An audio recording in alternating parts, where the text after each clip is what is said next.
네, 오늘 시장 마감을 앞두고서는 여러분들이 갖고 있는 종목 또 시장의 화제가 된 종목 어떻게 처리하는 게 좋을지 전략 세워드리겠습니다. 변영인 대표 이성우 이사 함께 할게요. 어서 오세요. 네, 반갑습니다. 네, 반갑습니다. 오늘 목요일장 마감은 이 두 분께 한번 맡겨보도록 하죠.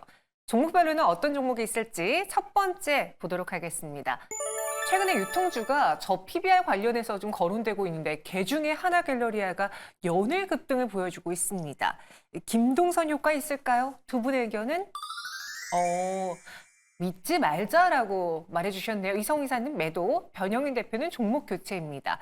변영인 대표님도 종목 교체라면 이제 하나갤러리아의 경우에는 매도를 해보자라는 입장과 동일할 네. 것 같은데요. 어떤 의견에서인지 우리가 교체를 한다면은 같은 유통주 내에서 교체할 만한 종목이 있을까요? 네, 그렇죠. 일단 뭐 하나갤러리아의 어떤 상승 부분도 최근에 뭐 저PBR, 여기도 뭐 한 배 미만의 PBR을 좀 보유하고 있는데 지금 9월 말 기준으로 0.32배입니다. 그렇기 때문에 지금 이 하나갤러리아가 현재 보유하고 있는 부동산 가치, 그러니까 자산 가치에 대한 이 시가총액 비율이 굉장히 좀 더 낮은 어떤 상황이 아닌가. 그렇지만 이제 단기 수급 관점 또는 실적 관점에서 좀 봤을 때는 지금 우리가 5대 백화점이라고 하죠. 여기서 가장 매출 성장폭이 좀 가장 적고 전략이 좀 실패하지 않았나. 좀 명품 또는 뭐 VIP 전략을 좀 더 고수하면서 일단 다른 어떤 유통사에 비해서는 실적 기여도가 좀 굉장히 좀 낮았다는 측면. 그런데 저 PBR 관련된 수급 테마, 그다음에 뭐 2대 주제 어떤 지분 추가 매수 관련된 어떤 모멘텀 이 부분이 좀 반영되면서 주가 좀 상승을 좀 해줬지만 이게 지속 상승을 좀 더 가져가기 위해서는 이 실적이 반드시 좀 개선돼야 되는 어떤 포인트, 이 부분을 좀 주목하자라고 좀 판단해 봤고, 저는 이 하나갤러리아 이외에 좀 대안주로 이마트를 좀 제시해 드리고 싶은데, 네. 이마트의 경우에도 최근에 주가가 지난 1월 19일 신저가 기록을 했어요. 그런데 이게 역사상 저가다, 이제 이렇게 좀 판단해 볼 수가 있고, 지금 뭐 우리가 좀 다 알고 있는 것처럼 실적 굉장히 좀 부진했고, 그럼에도 불구하고 이제 단기 이슈에서 좀 좋은 긍정적인 부분들은 휴일에 의무 휴업을 이제 폐지하게 되면서 이제 여기서 정책 수혜가 이루어지게 된다면 실제 휴일에서 발생될 수 있는 매출 기여도가 25% 정도 반영 효과를 좀 가져갈 수 있다. 이 부분을 참고한다면 저는 하나갤러리아보다는 이마트도 역시 뭐 저 PBR 관련된 매력도가 좀 있는 만큼 종목 교체가 좀 더 낫지 않을까라고 좀 판단해 봤습니다. 네, 하나갤러리아 오늘 장중 8% 넘게 오르다가 현재는 3.85% 상승 마감 준비하고 있습니다. 4거래 연속 오름세인데요. 이 하나갤러리아 김동선 효과도 있고요. 저 PBR 관련주로 묶이면서 주목을 받았지만 여기서는 수익 실현하고 차라리 저 PBR로 관심 있는 유통주 이마트로 종목 교체해보는 게 어떻겠느냐라는 전략 세워드렸습니다. 이어서 다음 오늘 시장의 돌파주 확인해 보도록 하죠. 돌파가 될지 안 될지 모르겠습니다. 일단 NK맥스인데요. 이 사라진 최대 주주로 인해서 경영권이 분실됐다라는 이야기가 있어요. 참 말도 많은 NK맥스. 오늘장은 반등 보여주고 있는데요. 변영인 대표, 이성우 이사 모두 매도 의견입니다. 사실 저는 오늘 장중에 14% 넘게 급등해서 이제 하락이 좀 일단락됐나라는 생각도 살짝 들었는데요. 이성우 이사님, 네. 이 NK맥스 도대체 무엇 때문에 이렇게 주가가 요동치는 것이며 오늘 상승에도 속지 말자, 매도하자라는 의견은 무엇 때문입니까? 우리가 주가 변동이 컸던 게 1월 24일이었어요. 1월 24일 같은 경우 한 달 이내 최대 거래량을 수반하면서 하락을 했었고, 그때 명시가 된 부분이 저는 대량 매도가 나온 구간 안에서 추후에 알려진 부분은 최대 주주 매도 같은 경우가 출회가 되었다는 소식, 네. 그다음에 담보대출 부분의 물량 같은 경우가 함께 매도가 나왔다는 소식이었고요. 우리가 다른 종목들을 볼 때도 이렇게 갑자기 대량 거래를 수반하는 하락이 나올 때는 분명히 무슨 일들이 있는 겁니다. 그렇다 보니까 이런 구간에서는 필히 비중 조절을 해줘야 된다는 점을 강조를 드리고요. 이게 최대 주주 지분 같은 경우가 회사의 주장으로는 우선은 뭐 이게 담보대출 받은 증권사에서 반대 매매가 나왔다는 언급을 했었는데, 그 부분과는 좀 다르게 지금 일각에 다뤄진 부분, 언론에서 다뤄진 부분 같은 경우는 이 부분을 이용해서 다른 용도의 또 대출을 받은 부분인데 그게 반대 매매 형태로 나온 것으로 보여요. 회사의 입장은 이제 3자 배정 유상증자를 통해서 자금 조달을 하겠다라는 측면인데, 우리가 이렇게 주가의 하락 이슈가 있었고 투명하게 이 부분을 공개하지 않았다는 점에서 과연 3자 배정 유증이 나타날 수 있을까라는 의문이 듭니다. 그렇다 보니까 보유하고 계신 분들은 여기에서 오늘 같은 반등이 나올 때 필히 매도를 해줘야 된다는 점을 강조를 드리고 신규 매수 같은 경우는 절대 하지 않아야 된다는 점을 말씀을 함께 드립니다. NK맥스 사측에서는 이 경영권 안정화를 위해서 노력하겠다라고 발표는 했지만 이 투심을 확 잡기는 좀 어려워 보이기도 하는데요. 이성 이사님, 네. 일단 신규 매수는 불가능하다라는 의견 주셨잖아요. 근데 지금은 최대 주주의 그 지분이 1% 미만으로 내려온 상황이라서 그렇습니다. 네. 누군가 이 기업을 1% 이상 매수하면 최대 주주가 되고 네. 어떻게 보면 인수할 수 있는 그런 모습이잖아요. 네. 그 모멘텀을 기다려 보는 거는 좀 너무 불확실한가요?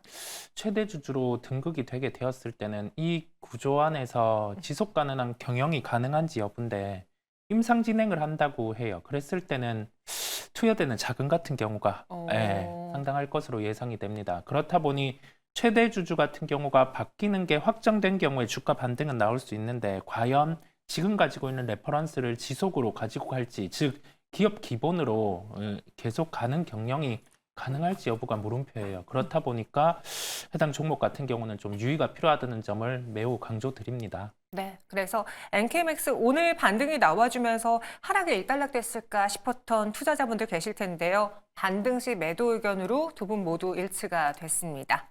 이어서 다음 종목 볼게요.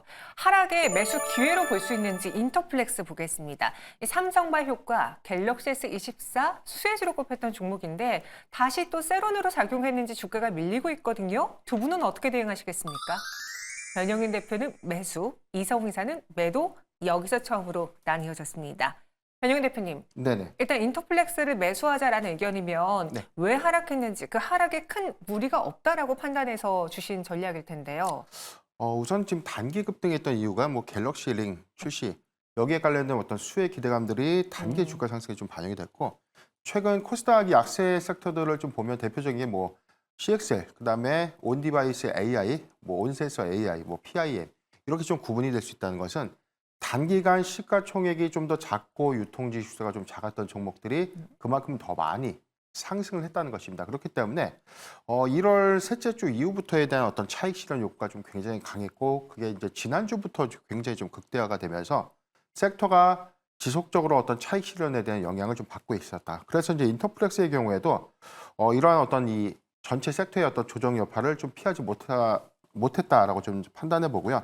다만 그럼에도 불구하고 지금 뭐 최근에 뭐 증권사의 어떤 리포트에서도 뭐 목표가 17,000원 이상은 좀 도달이 됐던 케이스가 좀 있었고 저는 한 16,500원 미만 구간부터는 분할 매수가 좀 가능한 구간이 아닐까라고 보고 있습니다. 반도체 섹터에 대해서 제가 최근에 좀 말씀드렸던 부분들이 네. 지금 전략적으로 보면은 단순하게 기대감만 가서 주가가 좀 이 형성은 좀 됐지만 이후부터는 여기가 실질적인 어떤 실적 관점에서에 대한 옥석 가리기가 좀 필요한 그래서 포트 재편이 좀 필요한 시점인데 인터플렉스의 경우에는 삼성전자 향에 대한 수혜가 올해 뭐 4분기에 대한 실적 기조 전망치도 굉장히 좀 우수하고 2024년도에 실적 기여도 측면들을 좀 봤을 때는 낙폭 구간에 충분히 좀 매수 매력도가 좀 높지 않을까라고 좀 보고 있습니다. 그래서 현재부터 이제 좀 어느 정도 가격 라인을 잡아서 분할 매수해보자라는 의견이고요. 반대로 이성 의사의 경우에는 매도인데요. 네. 어떤 면에서 변영희 대표의 의견을 반박하실 겁니까? 뭐 저 부분에 대한 네. 반박은 아니고 지금 기판주를 상대적으로 비교를 해봤어요. 뭐 코리아 서킷 같은 경우는 이제 OLED 탑재한 뭐 태블릿 여기에 들어가는 부분 또는 기타 이제 기기에 들어가는 부분의 기대감 그런데 실적이 뒷받침되지 않는데 인터플렉스는 한 300억 원대 후반의 영업이익 체력을 가지고 있는데 시가총액이 4,500억 이상까지 상승을 했었어요. 다른 유사한 기판 업체 같은 경우는 지금 이 정도의 멀티플이죠. 이익 대비해서 시가총액을 산출하는 주가 수익 비율 배수를 못 받고 있는 상황이에요. 그런데 인터플렉스는 갤럭시 링 뭐 이런 부분에 탑재될 수 있는 그런 요소 기대감으로 주가가 올라온 측면이 있습니다. 그래서 지금 현재가로는 한 10% 정도의 기본 상승 여력은 존재를 하긴 하는데 주가가 이렇게 변동성이 커지는 구간 안에서는 한 10% 이상 상승을 했을 때는 이제는 차익 실현이 필요하다는 점에서 반등 시 매도 의견을 드립니다. 그래서 반등 시 매도, 분할 매도 타이밍을 네. 노려보자라는 의견입니다. 최근에 갤럭시 S24 그리고 갤럭시 링과 관련해서 주목을 받았던 인터플렉스인데요. 현재는 11%의 하락 마감 준비하고 있습니다. 이어서 다음 종목 보시죠. HD 현대가 알짜 자회사 IPO 기대감에 상승을 이어갈 수 있을지 기대됩니다. 최근에 또 지주사에 대한 관심 뜨겁잖아요. 두 분은 어떻게 보십니까? 매수 보유 그래도 긍정적으로 의견 주셨습니다. 이성 이사, 네. 먼저 HD 현대도 지난 1월 23일 이후에 하루 빼고 내리 오름세를 보여줬거든요. 맞아요. 이 종목이 그 자회사 상장 기대 더하기 지주사 그런 매력으로 더해서 오른 건가요? 네, 그런 부분이 지금은 반영이 되고 있는 상황이에요. 우리가 저번에 다뤘을 때는 현대임스 네, 맞아요. 상장에 대한 기대감으로 주가가 반응을 하는 구간이었는데 지금은 새롭게 더해진 게 이제 저피 비약이죠. 그런 부분에 지수사 지분 뭐 이런 요소까지 대입이 되면 여기에서 기본적인 체력들을 감안을 했을 때는 한 15%에서 20% 정도의 상승 여력은 존재를 합니다. 그렇다 보니 이 트렌드 같은 경우가 5일 기점으로 좀 변곡이 있을지 아니면 그 이후에 상승이 강화될지는 그 거버넌스 포럼에 이제 일본 사례와 대입을 해서 우리나라 대형주 같은 경우에 추이를 어떤 식으로 표명을 하는지를 체크해 볼 필요가 있겠지만 기본적인 상승 체력은 남아있기에 단기 보유의 의견을 드립니다. 네, 그래서 단기 보유 의견이고요. 변영인 대표도 똑같이 매수 의견을 주셨는데 그럼 보유보다는 조금 더 적극적으로 대응할 수 있는 구간이라는 의견이신지요? 예, 지금보다는 조금 조정을 주는 구간에 매수를 하자라고 좀 판단해봤고 일단 뭐 주도주가 부재하고 이 일단 제로 수급 관점에서도 IPO가 이 기대감을 당분간은 좀 더 강하게 좀 수반하지 않을까라고 보고 있습니다. 지난 9월 11일 75,500원이 신고가 영역이었고 지금은 72,100원.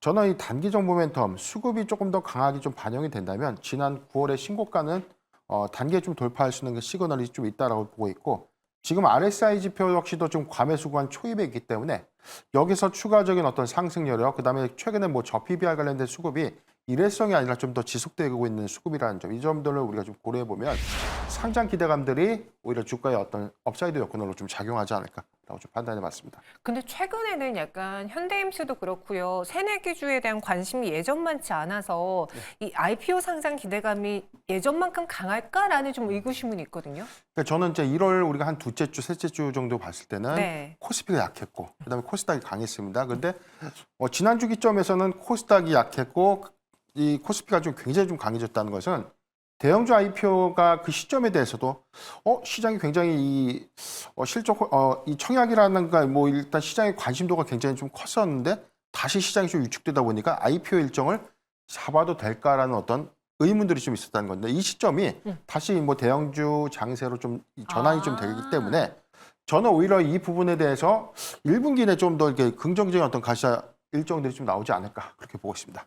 그래서 다시 안 그래도 저 PBR에 대한 이야기가 있다면은 네네. 대형주들의 뭔가 분위기가 좋고 그렇죠. 이럴 때 자회사 상장, 특히 HD현대가 또 그에 부합하기 때문에 추가적인 상승도 가능해 보인다. 두 분 모두 보유, 매수, 긍정적인 의견으로 일치해 주셨습니다. 이어서 다음 돌파주 보도록 하죠. KT입니다. 증권사의 부정적 의견에도 배당 이슈로 상승하고 있고 저도 어렸을 때 처음 이제 주식을 배웠을 때 경기 방어, 배당하면 통신주 이렇게 배웠거든요. 담아봐도 괜찮을까요? 변영인 대표는 종목 교체, 이송 이사는 매도입니다. 이렇게 시장이 좀 불안할 때는 이런 방어주, 그냥 꾸준히 돈 벌 수 있는 KT 사도 괜찮지 않아요, 이성 이사님? 배당 성향을 봤을 때는 6%입니다. 은행 이자보다는 훨씬 높은 상황이기는 한데 근데. 우리가 생각해야 될 게 통신주에서 투자 사이클은 이게 캐펙스죠. 시설 투자가 이루어지고 한 2분기 정도 시차를 두고 주가 같은 경우는 반응을 해요. 이게 왜 그러냐라고 하면은 3G에서 LTE 넘어가고 LTE에서 5G 넘어갈 때 시설 투자가 단행될 때는 통신사가 이 비용이 나갔다가 한 2분기 정도 후에는 회수가 되는 상황이기 때문에 그런 큰 사이클들이 있는데 지금 KT 같은 경우는 배당에 대한 부분은 긍정이기는 하나 4분기부터 이제 올해 2분기까지는 비용 통제가 계속 나타납니다. 그렇다 보니까 실적에 대한 요인들은 좀 물음표라는 점이죠. 그래서 우리가 지금 파악해야 될 점은 시장 안에서 저PBR 관련주라고 해서 그다음에 여기에 배당 성향 기본적으로 가지고 있는 기업들이 주가가 올라오는데 선별해야 될 점은 주주 친화적 정책을 강화해서 발표할 요인들이 있는지 그 여부를 체크를 하고 기업을 이제는 선별을 해야 돼요. 어느 정도 주가들이 올라왔습니다. 이제는 좀 선별해서 접근을 해야 된다는 점을 강조드립니다. 그럼 현재 구간 4.52% 상승 마감하고 있습니다. 종가에 매도해 볼까요? 네, 반등시 매도 의견이고요. 더 올랐을 네, 때요. 여기에서 그 6%의 배당률을 감안을 하면 38,000원 정도까지는 상승이 가능하고 그 구간 이상으로 갔을 때는 이제 배당의 희석이 나타나기 때문에 38,000원 이상에서는 반등시 매도 이 의견을 드립니다. 대표님 그러면은 어떤 종목으로 교체해 볼까요? 일단 KT의 경우에는 뭐 이게 배당 관점이냐 아니면 업황 관점에 따라서 좀 다른데 배당 관점이라면은 배당 성향이 좀 더 있고 성장 섹터 안에 있는 자동차주로 좀 더 갈아타는 게 좋겠다라고 보고 있고 이 통신 업종에 관련돼서는 SK텔레콤이 대안주로 좀 제시해드리겠습니다. 차라리 SK텔레콤으로 종목을 교체해 보는 게 어떻겠느냐라는 의견. 두 분 모두 다 KT에 대해서는 수익을 실현할 타이밍이 온 것 같다. 추가 상승 가능하면 그때는 매도하자라는 의견입니다.